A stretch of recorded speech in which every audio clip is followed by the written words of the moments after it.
TY is one win away from defeating his teammate in a pretty big upset here. We'll move on. Man, I can't even fathom how Zest would feel if he actually loses here, especially going into such great confidence in the series. Yeah, it really would be such a surprise for TY to make it to that level. You know, TY's been getting better and better. He's looking like back in form finally, yeah. But to beat Zest is like pretty much one of the ace players of KT. Sure. Be a big blow to Zest's confidence, that's for sure. Yeah. It feels like the season has kind of flown by. I can't believe we're actually potentially after this game going to have our first round of 4 player decided. No one would have predicted TY makes round of 4 going into this season, and he's looking so solid right now. By bringing all of his skills together, his Pro League prowess from last year, his Home Story Cup performance was really good, you know. That's right. He's bringing everything together here, I feel like. Yeah, finally it's all working out for TY, but he's got to win one more game to make it to that next round. It is going to be on Iron Fortress, the next map here. He can close it out here. Not a bad map for him at all. All right, we've got the confirmation in the lobby. The game is going to start. Let's see if Zest, who has a smile on his face, can tie it up with his teammate to force that 5th game. Or is TY just going to wear him down again and take the first spot in the round of 4 here at Season 3 of Star League?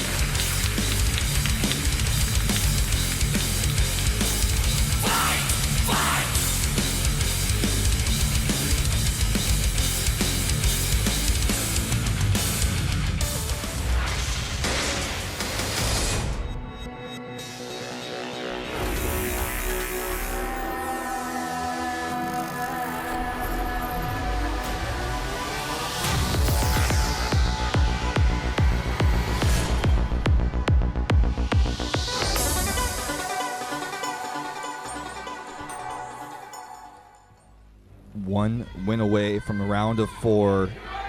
It's TY. Baby. Oh, baby. Into the dramatic level of this broadcast where the drums come in. And up here in the top right, we do have that blue Protoss player. It is Zest. Chisel Tuss.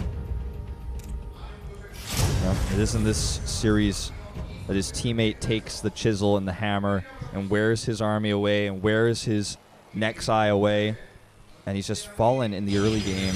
And TY is not dropping the ball in the mid game and is carrying it into that late game if need be. That's right. And I mean, this map and these positions going to really favor TY, I feel, and his style of greed and setting that army up for the late game. He did it last game, did it the game before. He's not afraid to slow things down and get to Ghosts, get to Vikings, and have like that sort of late game positional war. You know, you said this when you and I were casting last time. It was either on the Pro League Telecom Wars day or it was on the Star League day that TY got out of his group. It feels like there's almost this essence of Flash, almost like the spirit of Flash. You can feel it in TY's play in this matchup. Yeah, certainly so. He's such a greedy sort of style that you see Flash do time and time again. I feel like he certainly got a lot of inspiration from him. Yeah, and they are teammates, so no doubt a lot to learn from someone who has so much experience, even though, you know, some people would argue TY's results are about even or better than Flash's in some regards. I think it's safe to say at this point that, like, yeah, TY is certainly gotten a lot further than Flash has in probably the last 6 months. Flash, still in that same sort of level where we do see magnificence sometimes, but not always. Yeah, not consistently enough. Not consistently at all. Well, we are going to see what looks like a hidden Stargate to the bottom right. Yeah, you know what? It could be DTs also, I think it's DTs. Yeah, this would be kind of a weird location for a Stargate. It's like a little too far away. It does make sense for DTs there. And this is a very fast one. So far, it's looking like it will be a fantastic build against what TY has done so far with that CC first. It's going to have, double scans. But when's he going to throw down that engineering bay is really the bottom line there. It's a big question. Yeah. Based on the fact this probe stays and just repositioned it like that, means he's probably re-hotkeying it to make his Dark Shrine immediately. So that mystery is solved. There's no more doubt. It absolutely will be a Dark Shrine. And yeah, the eBay timing is important. The placement of the turret. If he just makes an eBay, then puts a turret in his main base expecting oracles, and the DT gets a bunch of kills in the natural. Yeah, then he's just dead. Or at least he takes a lot of damage and gives Zest a nice, healthy lead. Still no engineering bay on the way just yet. Do you see a bunker there? Yeah, that bunker is going to be helpful if he has detection. Of course, a scan on top of it, or rather not an oracle, a turret will mean those Marines in the bunker get extra range, wipe that DT so fast. He's also building a semi-wall here, which does make it harder for DTs to get in, even if they are undetected.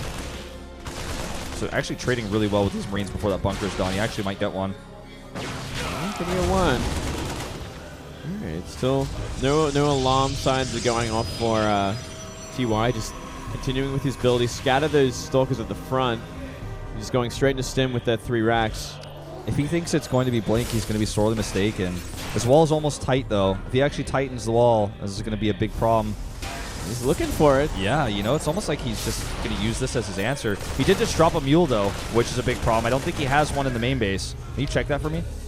Nope. Currently, he's completely energyless, so this could be a big problem. If he can complete this supply, I think that'd be a huge advantage. But look at that. Very smartly, Zest working on it. Yep. He might even want to hide these DTs. Oh, there they are. Okay. Oh, down it goes. This is a big problem here. And now he's going to try to maybe wall the ramp with these Marines, but it's going to cost him big if he does. Okay, he's actually just going to go for SCVs in the natural here in the main base. He's ignoring the Marines. He could have killed so many of them, but he's going to go for SCVs instead.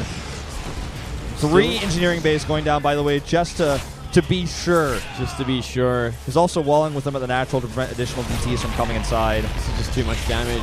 Still no time for scans. These DTs are going to have a field day.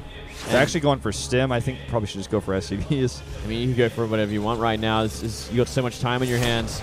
He's got enough for a scan here. 1 scan, but there's 3 DTs. And they're all split up. Yeah. Second one actually still in range of stim. The third one has actually got 2 stalker buddies killing a depot. Ooh. Is he going to get it? 35 health. Still 1 left over there. Oh, he walks into the scan too early. He's going to turret up in the main, so he can survive that, but his production's still exposed. You could actually just kill Marines. I wouldn't even mind to see it. Once those SCVs and once the tech lab. He's going to get this supply depot. Damage has been done, and Zest does have a second base up now. He's getting, of course, additional DTs to continue this harassment. He's going to try to keep TY on 1 base, but getting a robo. Probe count 37 to 17. I'd say he's ahead. Pretty healthy lead there, I'd have to say. Yeah. The stim did finish there, so there is opportunity. TY wants it. It's actually a bit of a waste of a scan, to be honest. Yeah. Combat shield's not done yet, so he's getting 1 shot with these Marines still. He should have actually brought it over. He's done a scan in between them, so he can just deal with them. Ooh, a bit sloppy there. Yeah. He's actually lost quite a bit of resources. I mean, he's got 2 stalkers left on the map. It's just the fact that he knows he can't ever counterattack because he's just got so many DTs to pressure. He's going to one-shot Marines. Plus, if he scans to kill these DTs, 1 DT at a time, if he's killing them like that, then he's just losing so many mules. So, you know, that one time he got 2 kills for the scan, it was a bit of a mistake. But if you can keep spacing the scans out 1 by 1 by 1, you're never going to drop a mule. Yeah, you're never going to drop a mule. Your economy's going to be behind, and you're going to be contained for that much longer. You might even want to be leapfrogging turrets at this point so he can get down that ramp. Yeah, wouldn't be a bad choice. And while this is all happening, that 3rd Nexus is going up, and he's going into Colossus tech fairly safely. Yeah, Blink as well. He's basically just cut all gateway production and add some extra gateways and, you know, get his Colossus out. He's basically doing everything off of 2 stalkers and a DT just because he can. And he just, again, is just staggering these scans. He's going to force another scan. 1 DT for 1 scan when your opponent's on 2 base and you're on 3 is absolutely a great trade. Yeah, look at this. 3rd one going to go down. He's going to have to be forced up the ramp again. And more behind TY is becoming. He's also got a Warp Prism coming in here, which means if he can actually target down one of these turrets while the rest of the bio is moving out or something, he can do additional damage. There are 2 turrets in the main, so I think this is a bit overzealous. You know, I think it's asking a bit much to see if he's going to get a ton of damage done with this, but he might even just be waiting, waiting for the bio to finally move down that the natural and take it. And then he'll just drop in the main and force it all back once again from a different angle. Oh, this is just so frustrating. Now that orbital's in the air, it can't scan either. Another DT being dropped in the main. Just used a scan. He does have those turrets. Well, here we go. No bio. Yeah, no bio, nothing here. He's just going to take it and go home. I guess 3 that's more fine. kills. Yeah. Finally, that turret, the natural that he's been needing so badly, will finish. This observer is looking for these drops. He's going to find them. And now he can actually do multiple things. He can do a warp in of stalkers and use that blink about to finish. He can just warp in DTs to defend because he knows a ton of scans were already used. This is a scary drop nonetheless, but because it's been scouted, I just don't imagine much damage will be done. Yeah, is one Colossus, Mothership Core with full energy, and a bunch of Stalker Zealot. He should be more than prepared for it, so long as he's in position for it. Okay, just going to engage on top of this. Time Warp is perfect on top of this army. Gets a Colossus, but types out. Wow. That's it, GG. Going to game 5. I think he and Zest both knew that game was over. No Colossus micro required. Yeah, if you're contained for that long, like, you're clearly going to lose the game. It's 3 base versus 1, essentially.